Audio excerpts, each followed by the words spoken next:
ஆட்சிகள் மாறினாலும் காட்சிகள் மாறலன்றதுதான் உண்மை.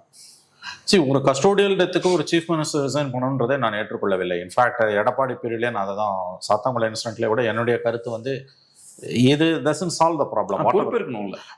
பொறுப்பேற்றுக்கிறது ஐ அக்ரி, டேக் ரெஸ்பான்சிபிலிட்டி. அது சொன்னாலும் சொல்லாட்டியும் இந்த chief minister is responsible. Because home department, காவல்துறை என்பது முதலமைச்சர் கட்டுப்பாட்டில் இருக்கிறது. நான் ஏற்கனவே சில முறை பதிவு பண்ண கருத்தை மறுபடியும் இங்க உங்ககிட்ட பதிவு பண்ண விரும்புறேன்.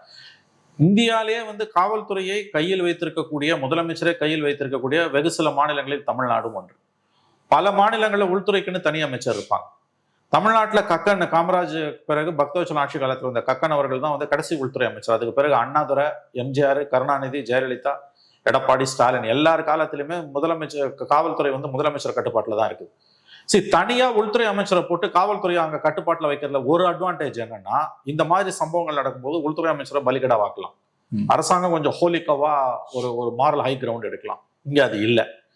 இது ஒண்ணு. ரெண்டாவது, எடப்பாடி பீரியட்ல அந்த சாத்தாங்குளம் இன்சிடென்ட்ல கூட வந்து கண்டிச்ச காலத்துல கூட வந்து நான் வந்து தெளிவா சொன்னது வந்து என்னால உறுதியா சொல்ல முடியும். முதலமைச்சரோட ராஜினாமாவை நான் கோரவில்லை. பொறுப்பேற்பது வேறு, ராஜினாமாவை கேட்பது வேறு. அதே மாதிரி இப்பயும் வந்து முதலமைச்சர் பொறுப்பேற்கணும். ஆனா இந்த சம்பவத்துக்காக ஸ்டாலின் ராஜினாமா செய்ய வேண்டும் என்று நான் நிச்சயம் கோர மாட்டேன். ஏன்னா அது பிரச்சனையை தீர்க்க போறது கிடையாது. அப்படி வைக்கக்கூடிய கோரிக்கை என்பது அரசியல் உள்நோக்கம் கொண்டதா தான் இருக்கும் நான் நினைக்கிறேன், யார் ஆண்டாலும். ஏன்னா இஷ்யூ வந்து ரொம்ப டீப்பரா இருக்குன்னு நான் பாக்குறேன்.